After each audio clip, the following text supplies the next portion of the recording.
Hi guys, this is Raymart Marfield Vlog and welcome back to my YouTube channel. So for today's video, pag-uusapan natin Expander Cross Automatic 2025 model. Meron tayong tatlong pag-uusapan about sa ating Expander Cross na 2025 model. Number 1, syempre, unit demonstration. Number 2, unit SRP at kung magkano to sa cash. Number 3, syempre, yung latest promo natin ngayong buwan. Ngayong buwang October, no? Latest promo natin sa in-house financing at kung ano yung mga freebies na ma-avail mo pag nag-avail ka sa akin ng Expander Cross 2025. So bago pala tayo mag-start, kung hindi ka pa nakasubscribe, please do subscribe para updated ka sa mga latest videos and latest promo ni Mitsubishi. So ayan guys, start na tayo sa unit demonstration ng ating Expander Cross 2025 model. Syempre number 1, since top of the line yung Expander Cross natin, gumagamit tayo ng green laminated with insulated sound technology. So, nalilesen ito yung noise sa labas ng unit natin. Mas makakapag-focus kayo sa pagdadrive at hindi kayo ma-interrupt sa mga kasabayan nating mga kapwa nating driver. And sa Expander Cross natin, gumagamit na rin tayo ng LED na DRL or day running light, no? So, tipid na siya sa battery. And gumagamit na rin tayo ng T-shape headlight, no? So, bagong design ng headlight ng ating Expander, no? Then, hindi na rin kayo mag-worry na baka pag dumaan kayo sa madidilim na lugar at sa mga foggy road at baka mabitin kayo sa ilaw dahil meron na rin siyang fog light, no? So, lahat ng ilaw ng ating Expander Cross is LED na. So, worry-free na kayo in terms of quality ng light na kanyang kayang i-provide. So, pagdating pala sa engine, gumagamit tayo ng 1.5 liters, double overhead cam, 4 inline, 16 valve with Maybach technology. So, ibig sabihin, since naka-Maybach technology tayo, nagkikreate siya ng less emission, more power and torque, and fuel efficiency. So, yung expander pala natin is gasoline, no? Meron siyang 45 liters gasoline capacity at kaya niyang tumakbo ng approximately 21 km per liter. And ang good thing dito sa ating Expander Cross, dito mo makikita na naka-ABS and EBD na siya. Ibig sabihin, in terms of braking system, nagbibigay siya ng additional safety sa inyo. So yun, nandito tayo ngayon sa side ng ating Expander Cross na 2025 model. As you can see, kanyang side mirror, meron siyang turn signal light. And gumagamit tayo ng chrome accent. And kung hindi nyo natatanong, itong ating side mirror is naka-auto fold na siya. Ibig sabihin, pag napadaan kayo sa mga iskinita, no worries na pag mag-isa lang kayo, is bubuksan nyo pa yung bintana at normal nyo siyang isasara. Dahil meron siyang auto fold features. So pwede mo siyang i-fold and unfold using the switch na makikita mo mamaya sa loob. Then, since top of the line tayo, gumagamit na rin tayo ng KOS or keyless operating system. No need mo na ilabas yung pinakasusi natin para pumasok dito sa ating Expander Cross na 2025. So, meron siyang integrated button dito within 70 cm or sandi pa. Yan. Click mo lang to.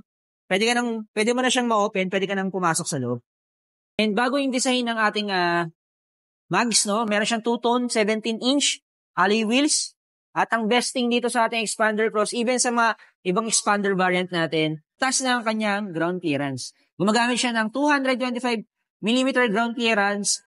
Isa siya sa mga best in class in terms of MPV unit. So tara guys, pakita ko sa inyo yung loob para makita nyo kung gaano kaganda yung Expander Cross natin.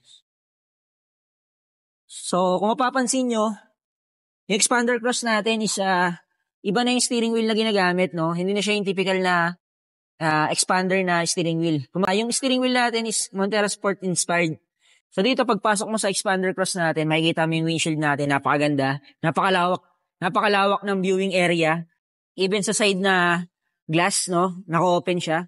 So in terms of driving experience, talagang hindi kayo mag-worry na baka makasanggi kayo ng mga hindi nyo nakikitang sasakyan or subject. Then, ang best talaga dito sa Expander Cross natin, since top of the lane siya, naka-tilt and telescopic na siya, no?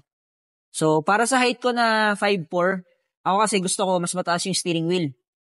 So, pwede mo siyang i-adjust, yan, depende sa preference mo. Mas malapit sa'yo, mas malayo sa'yo, mas mataas sa'yo, mas mataas or mas mababa. So, sa akin, since 5'4" yung height ko, mas malapit sa akin, and mas mataas. Tapos dito mo siya ilalak. Yan.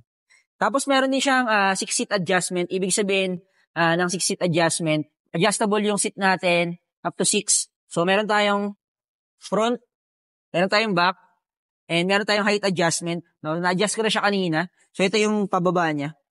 So, sa akin, since maliit ako, gusto ko pataas yan. Makikita niyo naman. Tapos, meron tayong recline tsaka decline. Ayan. So, yun. Ito yung better driving position para sa akin. So, dito sa driver side natin, makikita mo dito yung central door lock, no?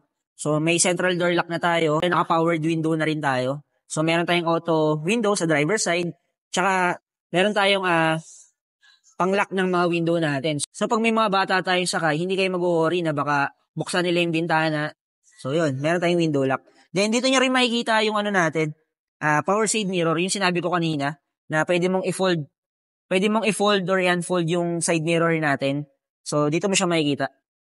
Yun, hindi kayo mag-worry na pag dumaan kayo sa mga iskinita. Mag-isa lang kayo, bubuksan nyo pa yung bintana tapos isasara nyo yung side mirror. So sa kanya, kiklik mo lang to. Meron na siyang auto-fold tsaka unfold. Dito sa steering wheel natin, dito makikita yung pang-control mo sa meter cluster natin, no? Then, makikita mo rin dito yung cruise control, no? Then, meron na rin tayong voice command, no? Pa-control yan dito sa 9-inch natin SDA or Smart Link Display Audio. Pwede mo siyang gamitan ng Android Play Auto tsaka Apple CarPlay. Then, kung mapapansin nyo, napakalinis ng dashboard natin, napaka-premium ng design, futuristic, naka-digital aircon na rin tayo, no? Dito pala sa transmission natin, may makikita kang parang button dito sa left side. So, ang tawag dito is overdrive, no? Hindi siya naka-open palagi. So, once na-click mo to, lalabas ang meter cluster mo, overdrive off, OD off, nakaganon. So, kailangan mo siyang i-off, ibig sabihin. Ginagamit lang to pag mag-overtake. Nagbibigay siya ng additional torque or power dun sa sasakyan natin. Since top of the line tayo, electronic na yung handbrake. Ito naman is brake auto hold. Dito, kahit naka-drive ka, basta naka-on yung brake auto hold, once na nag-full stop ka, hihinto na yung sasakyan natin. Nga pala guys, yung upgrade ng 2025 model kumpara mo sa 2024, itong SDE natin, 9-inch na siya. So guys, tapos na tayo sa driver side ng ating Expander Cross 2025. Ngayon, mag-proceed na tayo sa second row na Expander Cross natin at i-check natin kung ano ba yung meron sa loob ng second row ng isang Expander Cross 2025. So, siyempre dito muna tayo sa pinto ng Expander Cross. Yun, sa mga hindi pa nakakaalam, almost lahat naman ng unit meron child lock.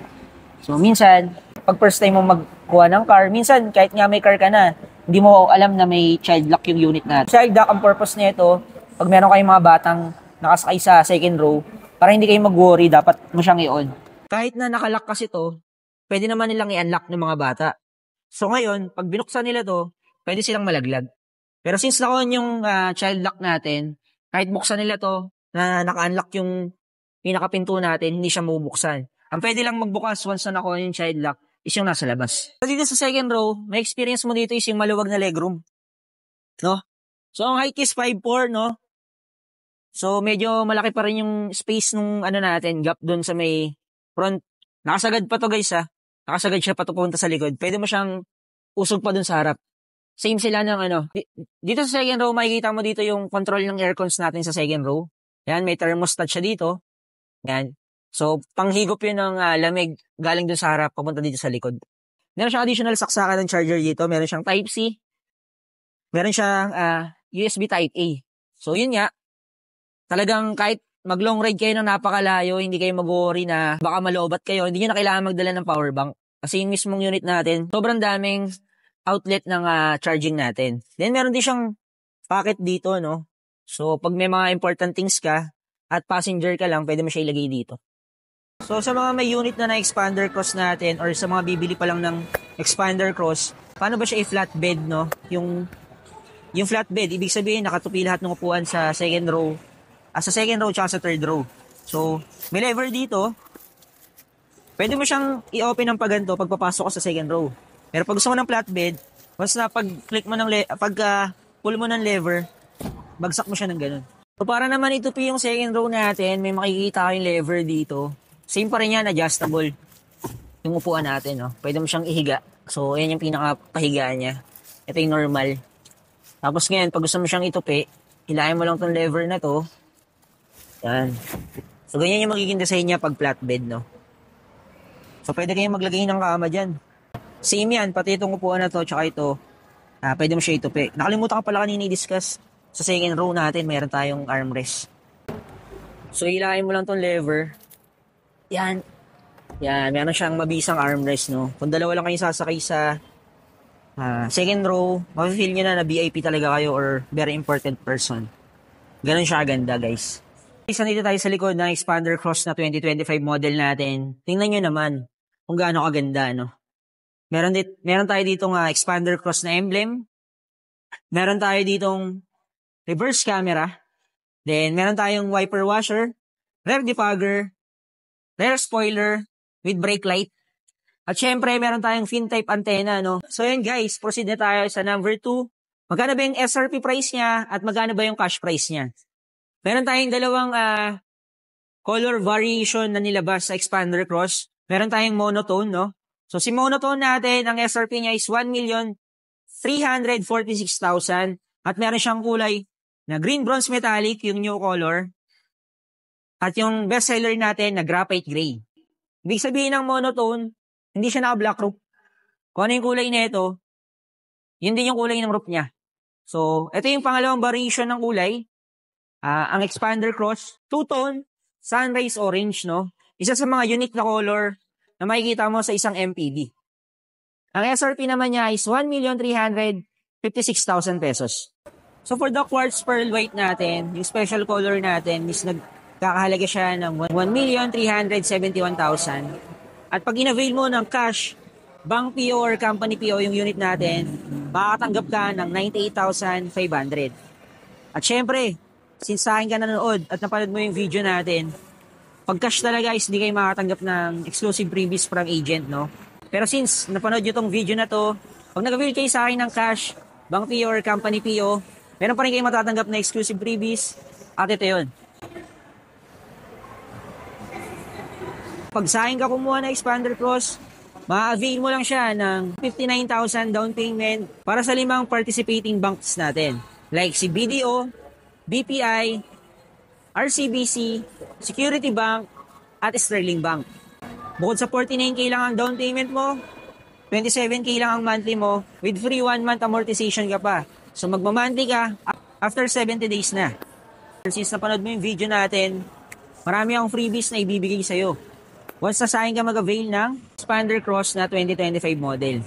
So meron tayong HD dashcam, rain visor, deep dish matting, hood emblem, at marami pang iba. So lahat na nakikita mo sa screen, lahat yan is mapapasayo once na sa akin ka mag-avail na Expander Cross na 2025 model. So yun, kung interested ka sa Mitsubishi Expander Cross at gusto mo mag-avail ng unit, mo ko yung message dito sa aking social media, dito sa aking contact number. And see you sa release day.